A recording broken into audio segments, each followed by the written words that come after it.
This month's blend is a Red Sea blend to tie in with our theme. So next month's speaker is going to be Ayako Mizumura, who will be giving a Humanities Kansas presentation called Voice of Japanese War Brides in Post-War Kansas. Mark your calendars for November 21st for that. Today we are delighted to host Dr. Matt Howland from Wichita State University. Dr. Howland is the anthropological archaeologist whose research focuses on the application of digital 3D and spatial methods to the study of the past. Dr. Howland is the director of the Geospatial Archaeology Laboratory at Wichita State University, his PhD and MA from the University of California, San Diego, and his BS and BA from Penn State.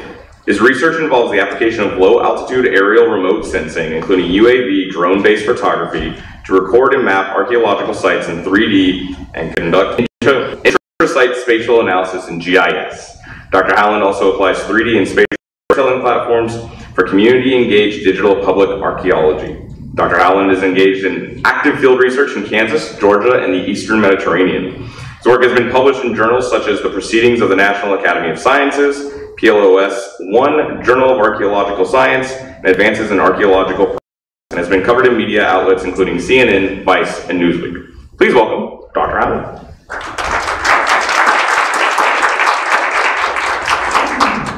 Thank you, Matt, for that nice introduction, and thank you all for coming out this morning, especially since it's got a little chilly the last few days, so thank you for braving the cold and coming out to hear my talk. So I'm going to be talking today about the application of digital methods. As you heard from Matt, digital methods kind of make up a lot of my research, and a lot of my research has kind of focused on the period called the Iron Age in the Southern Levant, which a lot of people would call the biblical world.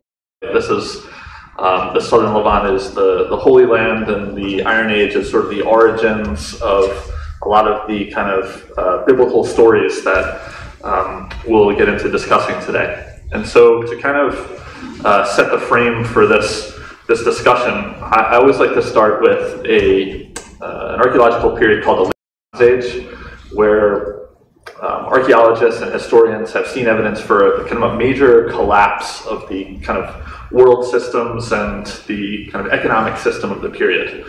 So for those of you that might be a little bit familiar with some of the kind of history of the Mediterranean, during this period of the Late Bronze Age, we see the rise of these different kind of famous empires. So we can look at, if I bring up my laser pointer here, we can look at the Mycenaean Greeks, who are famous, sites like Mycenae. We can look at New Kingdom Egypt, kind of many of the famous monuments built during this period. We can look at the Hittite Empire, as well as a number of other kind of large empires which really flourished as a result of an enormous kind of system of what we could call world trade, right? So, you know, in today's world, we're very familiar with the idea of ordering some kind of something on Amazon. It might come from another country. It might be manufactured in one country, sent to another country, and then finally come to us. This kind of system of interregional trade really, one of the first times we saw something similar to this was actually in the Late Bronze Age, which is, we could say, probably about 3,500 years ago. So one kind of helpful example to understand this kind of flourishing economic system in the Late Bronze Age is seafaring trade, which we can find evidence of in shipwrecks. So one very famous shipwreck, the text is probably hard for you to see, but you can get a general sense based on this picture here, the Uluburun shipwreck. And this map shows the probable route of the Uluburun before it unfortunately kind of met its end, probably in a storm in the Mediterranean off of the southern coast of Turkey here. And you see here many of the different goods that the Uluburun ship was carrying as it made its way around the edges of the Mediterranean, which is a very common trade pattern during this region. And each of these little pictures shows one of the type of goods that was carried by this ship before it sank, or as it sank really, and the probable sources of where these objects came from. So you see that this ship was really carrying a whole lot of goods from around the Mediterranean, and very likely what this type of ship would have been doing is stopping at each port along the way, you know, dropping something off, picking up something else, maybe dropping some crew members off, picking up some new crew members. So we see a very kind of international world where all of these different empires were kind of connecting through these aspects of long distance trade. And so a couple things I'd like to point out specifically on this map. First of all, here is a kind of tiny depiction of a stone anchor, which I find is interesting, kind of a large piece of stone that they drilled a hole in, and that's what anchors would have looked like in this period. And second, if you see here, this is the island of Cyprus, and during the late Bronze Age, Cyprus was very famous for copper production. They produced tens of thousands of tons of copper, and this was really industrial scale in this period. These are kind of the major copper mines, copper smelting locations in the Mediterranean during this period. This is what evidence of copper production looks like in the Bronze Age and in the late Bronze Age in particular. This is a copper ingot. You can see the size of the ingot by this diver excavating them from the Uluburun shipwreck down at the bottom on the sea floor off of the coast of Turkey. These are called oxide ingots because they take the shape of a stretched out oxide, and probably they were shaped like this to make it easier for people to carry and transport. And obviously they were carrying them and transporting them based on the fact that they're on this ship and being traded around the Mediterranean. And so you start to get the sense here of the scale of copper trade and the scale of the kind of economic activity that was going on in the late Bronze Age. And so this flourishing trade network, of course, at some point came to an end. And so the question that a lot of researchers ask themselves is, what happened to this flourishing economic system? Now, for that, I can recommend a book by one of my colleagues called 1177 BC, which gives us a helpful estimate of when this collapse occurred, right? Around, let's say, 3,200 years ago. A little bit of, I think, dramatic exaggeration, trying to pick the exact year that it all came crashing down, but we can forgive that.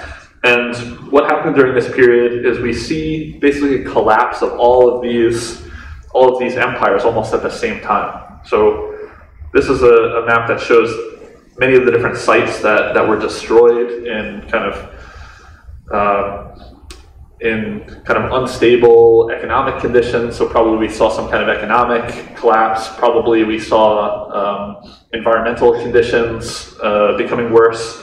We certainly see kind of an overall destabilization. And since all of these empires were closely related through this interregional network of trade, they all kind of collapsed together. So maybe there's something to think about for our own world, where we're all heavily dependent on interregional trade networks and things like just-in-time manufacturing. So this is all a little bit of kind of a precursor for the topic that I actually want to talk about, which occurs after the collapse of this flourishing economic system. And for that, I can also recommend a helpfully named book after 1177 BC. So, maybe not the most creatively named book, but helpful for thinking about the flourishing economic system before the late Bronze Age collapse and what happened afterward, which I think is actually of more interest to people around the world, because what happened afterward is the Iron Age, and this is the period where we start to see some of these kind of biblical narratives start to come about. And so I have kind of a graphic depiction of what happened during this period. You see and I'll just kind of run that back quickly. You'll see the kind of broad expanses of these empires, the Hittite Empire in purple in the northeast, and New Kingdom Egypt in the south. And you see these empires kind of shrink to much smaller borders. They lost their ability to project power across the world because of the collapse of this kind of interregional economic system. And so for an archaeologist who works in the southern Levant, this is the areas of Israel, of Palestine, of Jordan, the question is, what is going on in this area when the empires recede? When the empires lose their ability to project power and even garrison troops in this area. So what happened in the Levant after the collapse of empires? And this is, I think, a really interesting question, and it's not an exaggeration to say that hundreds of millions of dollars have been spent, if not billions of dollars, to address this issue by archaeologists, and people have been trying to address this question for well over 100 years at this point. And the short answer to what happened is the power vacuum in the Levant at this period in the Iron Age, the early Iron Age, ultimately resulted in the formation of what we can call the biblical kingdoms of the early Iron Age. So maybe some of you might be familiar with the Kingdom of Israel or Judah, which eventually kind of united to form the United Monarchy of Israel, famous from the Bible of David and Solomon. You might have heard somebody called a Philistine before, which is sort of a kind of ironic term because the Philistines were actually very advanced in this period, and the reason it's considered an insult now is because of the sort of projection of the Bible against their rival Philistines. I've maybe heard some similar derogatory comments towards people from Missouri in Kansas here. No offense to any Missourians in the audience here. But let's now focus on the Kingdom of Edom, which is another sort of rival of the kingdom of Israel and Judah. And these we can think of these as almost little petty kingdoms, right? They don't even approach the scale of the enormous empires that we've seen in previous periods. So these are little kind of warlords kind of beefing with each other over a little kind of scrap of power in these tiny kingdoms, right? Where you could walk across the whole kingdom maybe in just a day or two. So tiny compared to the massive empires that we've just seen collapse. And so in terms of investigating the Kingdom of Edom and other kind of similar biblical kingdoms that developed during this period of after 1177 BC, the question is, how can we investigate these kingdoms? And in the field of biblical archaeology, we have biblical and we have archaeology, right? To put it very simply. So archaeology is the study of material culture, so we're interested in investigating kind of the physical evidence left behind by people. In this room, we might look at the tables, the chairs, the coffee cups, the pillars, everything like this. This is the physical evidence. And then we also deal with the Bible as scholars of this region as a historical document. And when I say historical document, it's just like any other historical document where we treat it as a text that's been written by somebody for a particular purpose.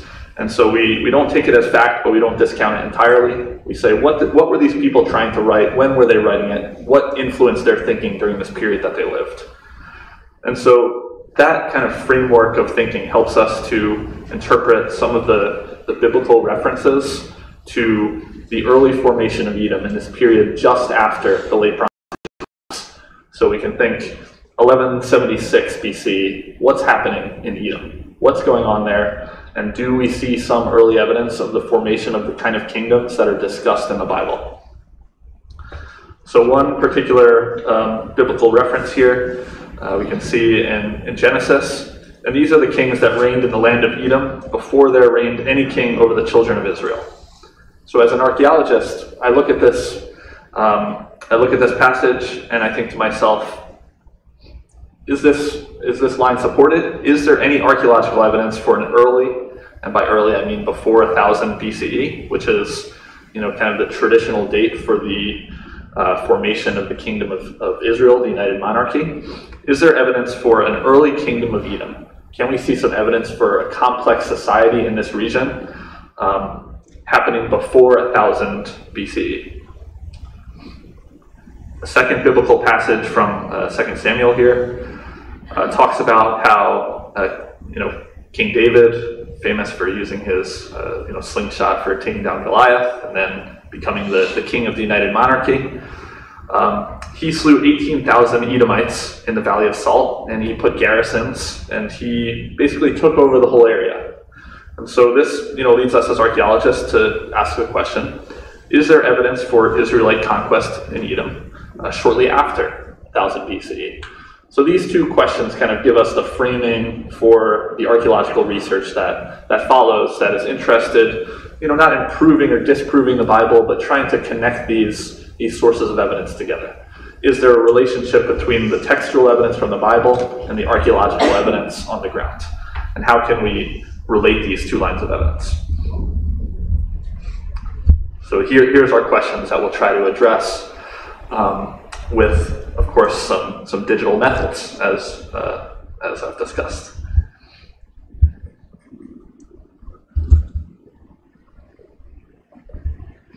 So I'm particularly interested in the region of Jordan called the Fainan region. And this is a region that's really important for the study of social complexity in that region of Edom, which is largely in southern Jordan. So here's a map that kind of contextualizes the area. You see the Mediterranean here to the northwest. You see the sort of southern part of Israel and Palestine up here. This would be kind of the area of Judah. This general area is the area of Edom, if we're kind of comparing to the map of biblical kingdoms. And I'm particularly interested in the Fainan region. Now, probably if any of you have ever looked at a map of this region or some satellite imagery, I often like to look on Google Maps or Google Earth. You can maybe guess about the environmental conditions in this region. It's not a region that has a whole lot of water, right? This is the arid environment of Fainan. It's not a hospitable environment to live in. It's not a hospitable environment to excavate in, let me tell you. So it's not a place that you would think of spending a lot of time compared to some of the more hospitable lands along the coast. So the question is, why would people settle in this environment? Why would they subject themselves to these very hot and dry conditions where there's very little water available, and it's kind of a struggle just day by day to even live? And the answer to this question is the availability of copper resources. The Fainan region is incredibly rich in copper. Even today, there's some question of whether or not the modern Jordanian state is going to go and start exploiting the copper resources in the region again. And copper during certainly during the Bronze Age and also continuing into the early Iron Age was an incredibly valuable resource. So today, we look to the Middle East and we think about the incredible value of oil in our society. Copper probably functioned in a similar way in that society, where it's kind of the economic lifeblood of the trade that was going on. We see the copper resources that were, we already talked about in the Bronze Age. They were mined and produced in Cyprus during this kind of economic period. And then the late Bronze Age collapse kind of put a stop to the accessibility of copper from Cyprus. So in the Iron Age, we need to think to ourselves, okay, where are we going to get copper from now? We need copper for our societies. We need to have copper jewelry for our elites, right? For our high status individuals, they kind of demand copper. We need to have copper tools. Here you see two pieces of copper jewelry. This is an earring on the bottom right, and this is sort of a kind of clip for clothes. Maybe think like a tie bar almost. Here's kind of a depiction of an Edomite god cast in copper. This is a projectile point, right? So we're looking at weapons, we're looking at jewelry, and we're looking at kind of ideological representations. And just because we lost access to one source of copper doesn't mean that we're going to say we're happy to not use copper anymore. Now we need to find a new source. And of course, we want to look as close to home as possible. If we're residents of the southern Levant, if we're Edomites, and even if we're residents of what will ultimately become the United Monarchy of Israel.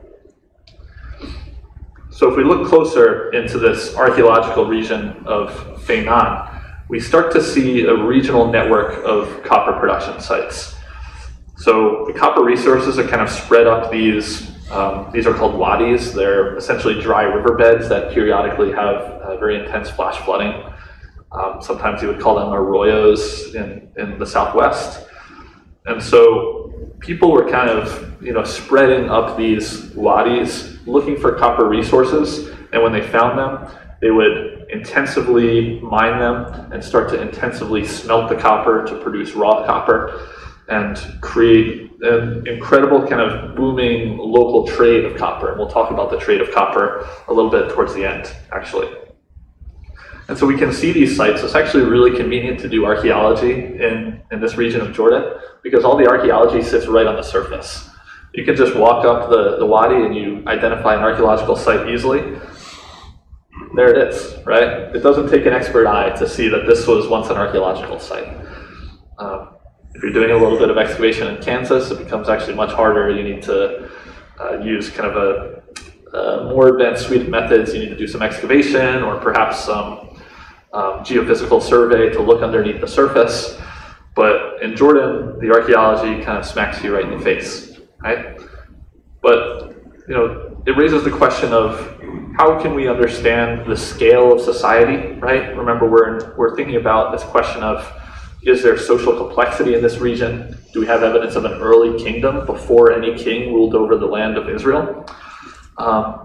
And what did that society look like? Was it a society that was, in later periods, was it taken over by King David? Do we see Israelites living in that area, or do we see something different? Do we see kind of a local society taking hold? Remember, these are the kind of the evidence, the biblical evidence kind of leads us to ask these questions about what was going on. So how do we investigate these sites? If you look into archaeology, the answer to this question is always going to be survey and excavation. These are archaeologists' two tools in the toolkit. We look across the landscape broadly with survey. We look for how to find sites. We look for how to map sites and how to understand the scale of society, right? So if you look at a map of Wichita, you're going to maybe look for some of the significant hotspots across the city. You might identify the Museum of World Treasures. You might identify Wichita State, Keeper of the Plains, right? These are going to be things that you find across the landscape.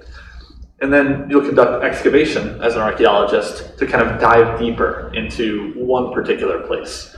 So, you might come here to the Museum of World Treasures and you might look at each room and see what are the artifacts that are in each room, right? What's going on with the tables and chairs in this room, the coffee that's hopefully in the back. You try to understand what's going on in one particular place. So let's start now with the discussion of aerial survey. And this is where we can start to talk about some of the digital methods that have kind of been foreshadowed in the title of my talk today. So a lot of my research applies a digital technique called photogrammetry. Now, photogrammetry, as you can see based on this very confusing looking image here, is essentially creating 3D models on a computer using hundreds to thousands of overlapping images taken from different angles. So it sounds kind of like a tricky concept to think about, but you can imagine in the same way that your eyes see 3D, we can use cameras to kind of reconstruct a 3D scene. So the reason that we all see 3D is because we have two perspectives on a scene that are taken from slightly different angles, and our brain is able to kind of reconstruct a 3D sort of scene based on triangulating the two different angles, right? So if you hold your finger in front of your face and you close one eye and then the other, you can see that you're really seeing your finger from different angles. And your brain is kind of doing all this complicated calculation to just give you one single image. Now, photogrammetry works the same way, except instead of eyes, we're using individual photos. Each photo kind of functions as an eye, and by capturing many different angles on a target scene, we're able to reconstruct a 3D model of archaeological sites, archaeological artifacts, and so on. Now, photogrammetry, you can either use a camera that you hold in your hand, or you can use cameras flown aerially, which is kind of a really exciting application because it allows us to get a very broad perspective on an archaeological landscape, like those landscapes in Feinan, where the archaeology is just sitting out on the surface. So if you're walking around and you just kind of walk up to a small stone collapse with a handheld camera, well, you can capture a small area, maybe the size of one of these tables here. But if you fly a camera aerially, you can capture the whole landscape. You can capture entire archaeological sites in 3D, which is really exciting. So, back in the day when I was doing some of this research, before drone technology had developed so helpfully, I was dragging around this giant balloon and stumbling across the desert landscape here in Jordan. You can see this is me walking around with a tether. Here's my giant weather balloon, and here's the camera attached to the balloon. Here's another image from some other work that I conducted in Greece here with me and my balloon and you can see my bright orange harness that I need to prevent the balloon from carrying me off a cliff, which maybe once or twice it was a pretty close call actually. So let's look at some of the results here of what this kind of analysis produces. So here is a 3D model of an archaeological site in southern Jordan called Turbin and the Haas, which means in Arabic literally the ruins of copper. And so maybe I can kind of ask the audience here, what pops out immediately on this image of the archaeological site? Are there any kind of features or characteristics of this site that particularly stick out to you? The square. Yeah, the square, right? So this is a 75 by 75 meter fortress at the site. And I don't think it takes too much imagination to realize that this fortress protects the copper resources in this region from potential invaders. Now, a huge fortress is not something that you kind of stumble across by accident or you create just in some kind of small-scale society where there's not a lot going on. So here we start to understand that this copper industry was really organized and people had a real strong investment in protecting the copper that they were producing because it brought them an enormous amount of wealth. So we can understand the significance and the importance of this copper in the region. Now, the fortress is kind of the easy one to identify, so maybe I'll spot you the other one. And I think on this image you can notice these sort of dark spots on the landscape. This is not a natural feature. These are enormous piles of copper slag. And let me try to give you a scale, I believe, yes. Just to give you a sense of the scale of the landscape, here's a sort of normal sized pickup truck. And this is the archaeological site captured in 3D again through balloon photography and this technique of photogrammetry. So you start to get a sense of the scale of copper slag. Copper slag is a byproduct of copper production. So when you mine copper, you take copper ore out of the landscape. So copper ore is just a rock that's rich in copper. And essentially you melt that rock, you extract the raw copper, and the rest that's left behind is melted rock that's known as slag. And it has a very characteristic black appearance. So it really stands out on the landscape.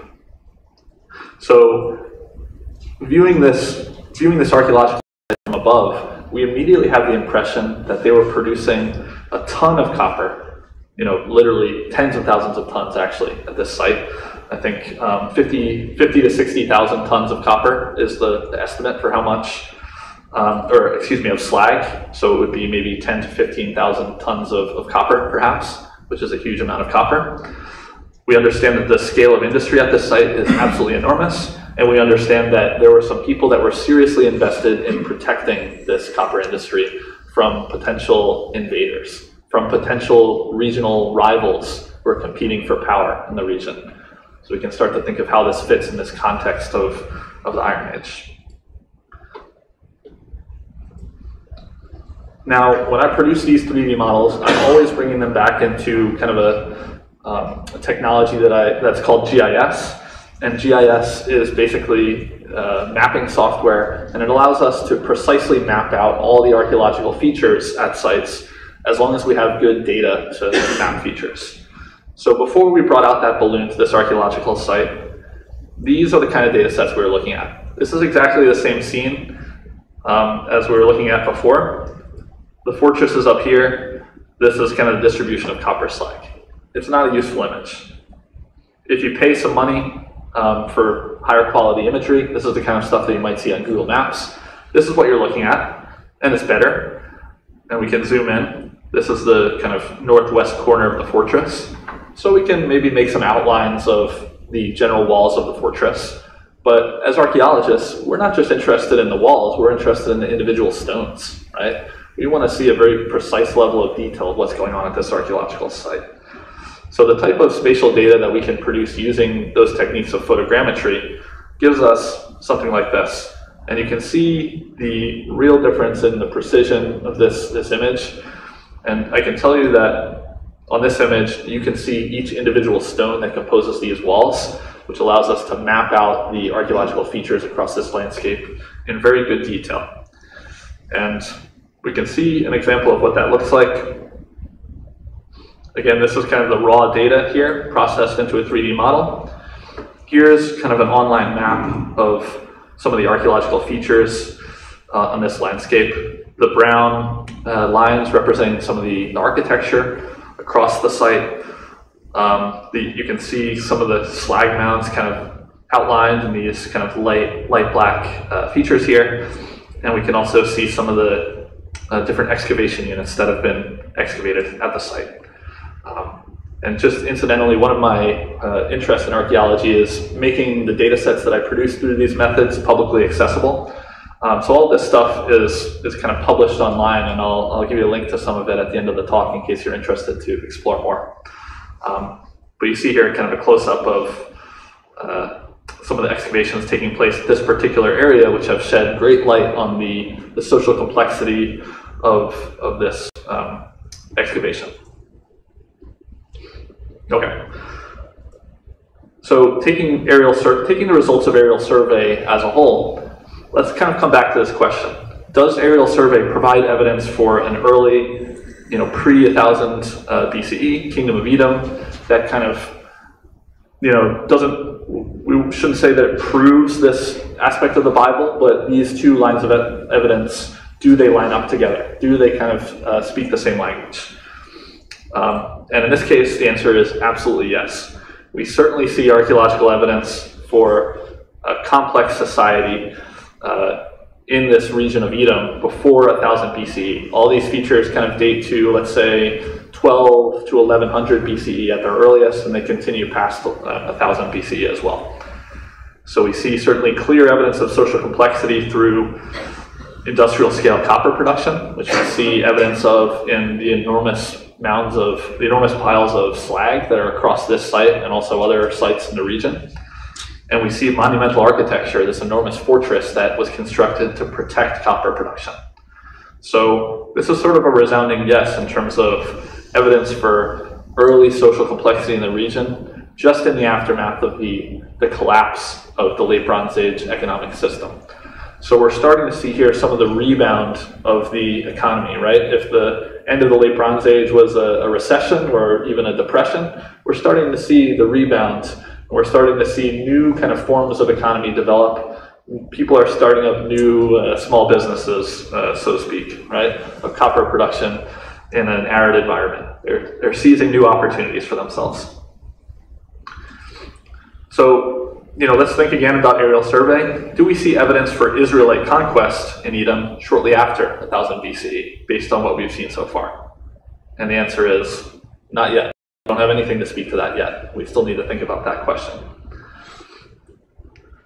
But of course, we still have one card to play, right? And that's the process of excavation, which allows us to get a little bit more of an intensive view on what was going on at these archaeological sites. So we'll turn now away from the site Khirbet al-Nahas to a nearby site known as Khirbet al-Jariyah. And this is a before and after map of an excavation that we conducted at Khirbet al-Jariyah in 2014. And we're looking kind of at this north area, this kind of mound of collapsed stones, through kind of clearing off these stones and carefully excavating and documenting context. And archaeology is all about context. We have to take careful notes about where each thing is found. Otherwise, it totally loses its context, and we're not able to really understand the importance of even the artifacts that we find. And you can clearly see the importance of context here in these different rooms, right? Each of these rooms has a different particular purpose at this site, just like in our houses or apartments. In the kitchen, we do cooking and perhaps eating. In the living room, we sit on the couch and read a book or watch TV. These rooms have different purposes, and we expect to find different artifacts in those rooms that help us to understand what was going on. And it's exactly the same in the past. Different rooms, different contexts, have different activities that are associated with them. And, of course, when I'm showing some kind of area of excavation, I obviously like to show a 3D model. Here's a 3D model of this scene here. And this room in the center is particularly important. You can see here, this is a grinding stone, which in archaeological terms we call in situ. In other words, it's still in the spot that it was used by ancient people. It hasn't been kind of tossed out in the trash somewhere. So this grinding stone would have been used to smash up pieces of copper slag, because the technology of copper smelting wasn't perfect. So people needed to kind of, they knew that there was little tiny bits of copper that was still in the slag that they could access and kind of make sure that they were accessing all of this extremely valuable copper. So here we see some more evidence of how valuable copper was in this society, where they weren't just happy with the first process of industrial production and processing of copper. They went to second levels to extract the copper. So we see evidence of copper processing, and we also start to understand, based on the evidence in this room, that the people that lived in this building were not just your regular, commoners in the society, but these were some of the upper crust in the society. And one thing that helps us to understand that is that the people in this region generally live in tents. They don't live in stone buildings, because a tent is actually a very kind of nice place to live in a desert environment. It helps keep things cool. It helps you be able to move around the landscape as particular areas get too hot. So in Jordan, people would live in the lowlands during cooler times of the year. And when those areas got too hot, they could move up to the higher areas. Of course, if you live in a stone building, it's not that hard to move around. I doubt many of us kind of are moving around extremely seasonally and carrying all our belongings with us, right? And so through this process of excavation of this context, what do we find? And the answer is we find a lot of ceramics, a lot of pottery. Here is a kind of classic archaeological depiction of the shapes of some of these ceramics. And of course, using these techniques of photogrammetry, I'm able to record the ceramics in 3D and automatically illustrate them, which is kind of a nice quirk in archaeology, a nice process. And so what do some of these ceramics actually look like? And we can look at these in 3D as well. Here you see a 3D model of a part of a bowl that probably would be about this big. And you can see, based on the shape of this bowl, this is not just your normal cereal bowl, right? My cereal bowl that I eat at home, it's kind of a similar color, but it's very plain. I got it from IKEA, and that's my daily cereal bowl that I eat every day. It doesn't have these fancy decorations. It's not a fancy bowl because I use it all the time, but when I have some guests over and when I serve them a nice soup that I spent the afternoon making, I don't give them the IKEA cereal bowl. I give them a nicer bowl. And that's what this is, right? This is a nicer bowl that you would use to maybe impress your guests and kind of show a little bit of your status in the society. So not everybody has this bowl in the past, right? This is a kind of valuable good, especially from a type of people that were moving around the landscape regularly. So to even have a ceramic bowl that you carry around with you all the time is actually kind of a serious investment in material possessions. So this kind of helps us to understand that these people were not just your average Joes in the society, but they had a little bit more status and they had a little bit more material possessions. Another piece of ceramic that helps us to understand this is this fragment of what we call a cup-spouted jar. And here you see this is the rim of the vessel. This is the interior of the vessel, so we're seeing kind of a fraction of the rim. And we see this little spout. This type of vessel would have been used in the past to store olive oil. And maybe there would have been a little spoon that you kind of spoon out the olive oil from the middle and you put back in the cup spout to let all of the little bits of olive oil drip back through this hole back into the vessel, right? So if I go to the store today, olive oil is pretty expensive even today, right? And in the past, it would have been far more expensive, far more laborious We don't have industrial presses. We don't have industrial harvesters. So the fact that these people were using olive oil in this building, it shows their status, right? Even today we can think about olive oil as kind of a fancy oil that we don't just use for all the cooking, but maybe we just drizzle it on the food at the end, right? So to have a large vessel, maybe about this big, of olive oil, you know, it's an unbelievable sign of wealth in the society. So we start to get a sense of, just based on the kind of shape and the three-dimensional form of these ceramics and the uses of it, we start to get a sense of the wealth that the people had in this area. Now, we also want to understand how these ceramics relate to the people that live there, and if it sheds any light on where they come from and what lifestyles they lived. And another technique we can use to investigate this is a technique called ceramic petrography, where we put the ceramics, thin slices of the ceramics, under a microscope, and we can understand where they were produced using this. So using this technique, I identified 3 different clay groups, kind of divided the whole ceramic collection into 3 groups. And these 3 groups are as follows. The first group, which you can see on the right here, is a sort of local type of clay that you can find just in the wadis right around these archaeological sites in Feinan. The second, it's a different type of clay, but you'll also find it in this local region. And the third is a type of clay that is made of wind-blown sediment that kind of is very common in southern Israel and is not common in Jordan. So we see here evidence that these ceramics, and let me kind of return to the 3D models here. This particular ceramic is made of this, it's a fineware ceramic, so it's very fine. It's kind of the type of ceramics that we use today. And this ceramic was produced in southern Israel and imported and used by the high status elites of society. And sometimes in archaeology, when we see that the high status elites were using their own type of ceramics, their own type of cooking ware, this shows that these are maybe the colonial leaders, maybe they kind of are the kind of overseers of the production, and they brought their own cookware because that's what they know how to cook with, right?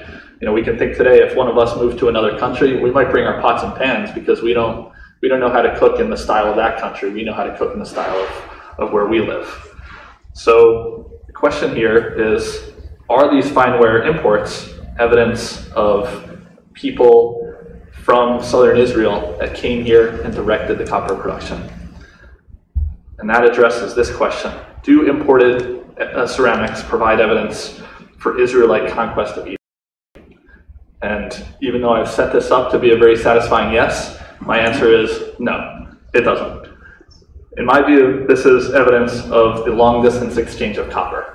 So we know that these people were producing tens of thousands of tons of copper, and we know that they were shipping that copper out, right? So this would have been an unbelievable transfer of wealth and material to somewhere else. The question is, where did that copper go? And it's actually a very difficult question to answer because copper in the past was so valuable that, you know, you can imagine if you have a gold ring on your finger and you drop it, well, you're going to spend, you know, an hour looking for it, versus if you drop a paper cup on the ground, you know, that will just go by the by, right? So if you drop some copper on the ground, you're going to collect it. You might even remelt it into a new kind of artifact, and you're going to keep it in your family for a long period of time, and it becomes difficult to source back. But here's a list of sites that we see here where we found copper that was produced in the Feinan region, or the kind of cousin region of Timna, even as far as Olympia, Greece. So what does this tell us? This tells us the maritime trade that we saw in the late Bronze Age is back operational again. These sites are generally along the coast, so we can understand that ships were traveling up and down the Mediterranean coast, bringing copper with them. So how does the copper get to the coast? Well, it has to be traded from Feinan to the Mediterranean coast, where it will be loaded on ships. And where do these ceramics come from? They come from exactly that region. That's a kind of intermediate area in between the Mediterranean coast and where the copper is produced. So we can understand that the elites in this society, they were sending copper out and they wanted to get something nice in return. And what were those nice things they received in return? Olive oil kind of nice foods, maybe even fish from the Mediterranean, kind of a fancy diet, and also nice ceramics to eat it on, right? These people were they were having fine dining, right? They were eating your kind of fish fillets. They were eating, sushi. They were eating just the finest foods that were kind of imported from the Mediterranean and on the fine china that comes along with it.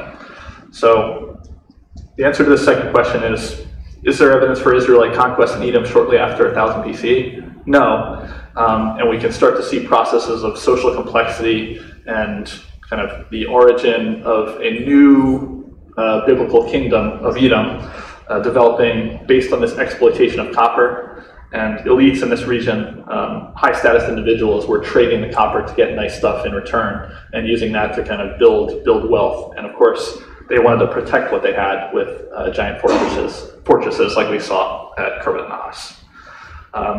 So with those questions kind of addressed, thank you all for your attention, for coming out this morning to listen. I want to, of course, thank my collaborators and funding sources, and I'll be happy to take any questions that you have. Thank you.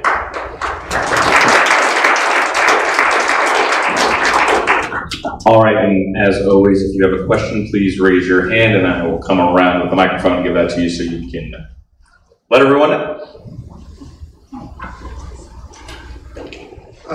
What did they use to melt the copper ore? So, I don't know if there's a lot of forests around there or what. That's a great question. And so, as we saw, let me see if I can return to the picture of the kind of desert landscape that I have up here. So you see, you're right, not a lot of forests up there. The only forest would be in the highlands, but they were very intentional about the resources that they used to fire up their furnaces. And a lot of plants like acacia trees, there's evidence that they were very, very knowledgeable about how acacia trees grew. And so they would harvest just enough of the plant to make sure that the plant didn't die, but next season it would kind of produce some more and they could harvest it again. So they very intentionally harvested the kind of desert shrubs to fire the furnaces. And some people suggest that by the end of the period that they were producing copper, they had run out of fuel resources, and that kind of put the whole industry to an end. That's still kind of an open question, but certainly since they were producing so much copper, they would have needed to be very sustainable in their fuel choices. So that's a really good question.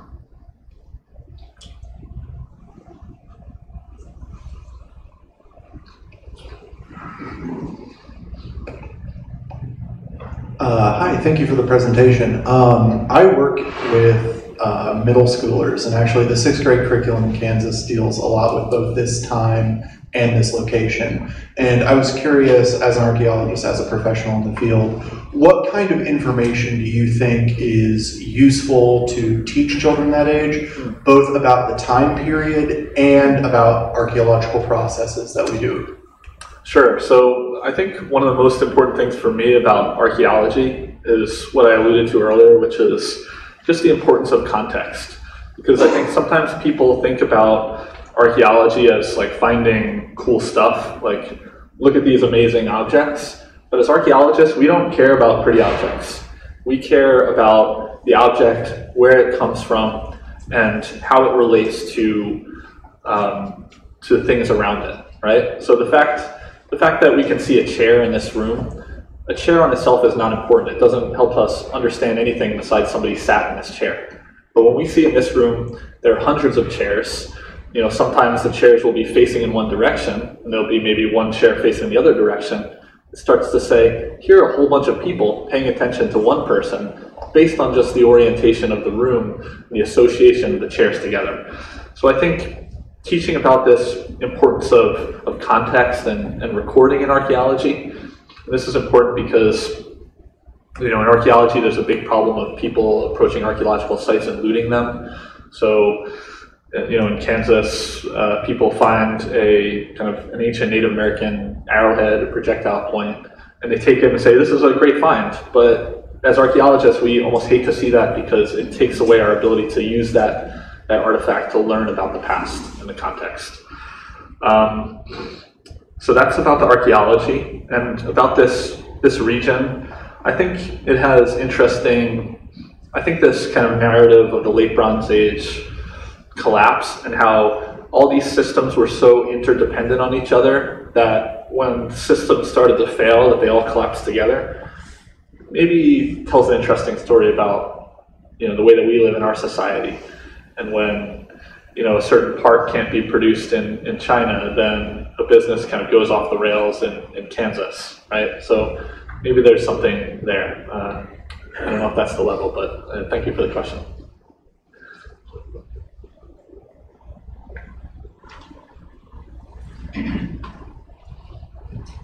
How long does it usually take you to excavate a site? Yeah, that's another great question. So usually the time period that we take to excavate a site, we usually excavate in the summer, just because that's when we have off from teaching.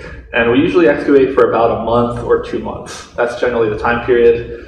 And some people will go out every year and do that excavation. Other people they'll go once or twice, and they take some time to work in the lab and research the materials and study them and publish them.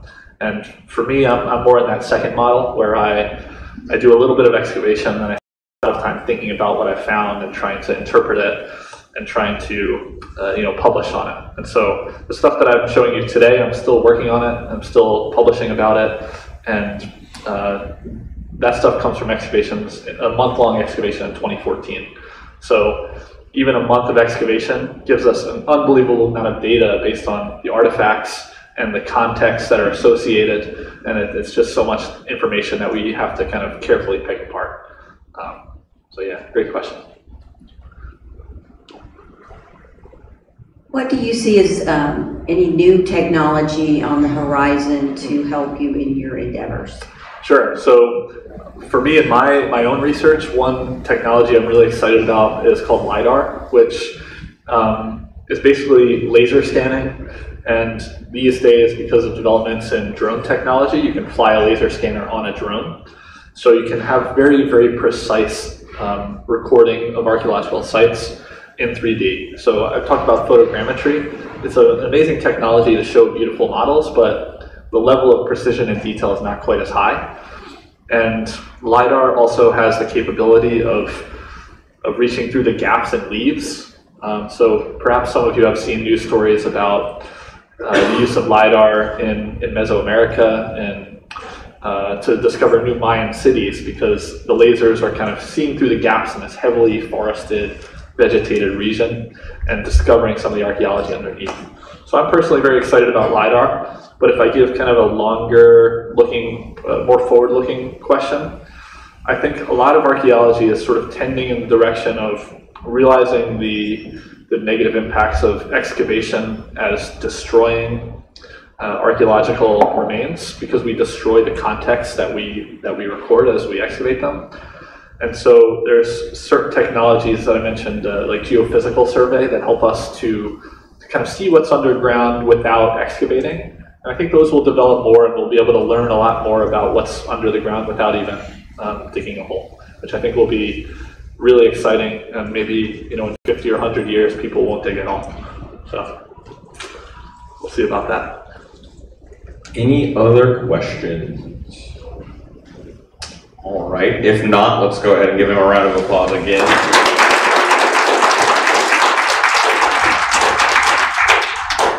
Thank you. I'll just say this link and QR code that I have up here is a link to the 3D models I've shown you today, and also a whole bunch more that provide a basis for exploring some of the context that I talked about at these archaeological sites in Jordan. So I definitely encourage you to check that out, and if you kind of find anything of interest there, I'll be happy to discuss via email. I don't have my email here, but I'm sure you can find it as well. So thank you. All right, thank you again, Dr. Howland, for coming, and everybody else for coming out. Just a couple of announcements really quick. First off, as you've probably all noticed, Kristen's up here running a stream. And if you are interested in watching the live stream when you can't make it out, or you want to go back and watch any of these, you should have a little slip there sitting on your table that has a QR code. It will take you to a page on our website where you can access both this talk and any of the previous ones that we've been working on live streaming here. Alongside that, if you enjoy coming to these, please consider buying a membership downstairs at the front desk. It means that you get in for free for both our Coffee with the Curator talks and our Senior Wednesday talks that we have. Of other events, it pays for itself pretty quickly. Lastly to note, the museum is having its next fundraiser, Spooky Night of Treasures, on Friday, October 25th, so that's Friday next week. If you are interested in coming and enjoying a Halloween party with us, please consider buying a ticket for that. Those are up on sale on Eventbrite, or you can get them at the front desk downstairs. And then alongside that, our next lecture will be Senior Wednesday on November 4th, where we'll be having Dr. Dave DeFries from Kansas State coming out. He's going to be talking about Vikings in the global age. And then next month's Coffee with the Curator, once again with Ayako Mizumura, will be on November 21st. So thank you everyone for coming out and have a great rest of your day.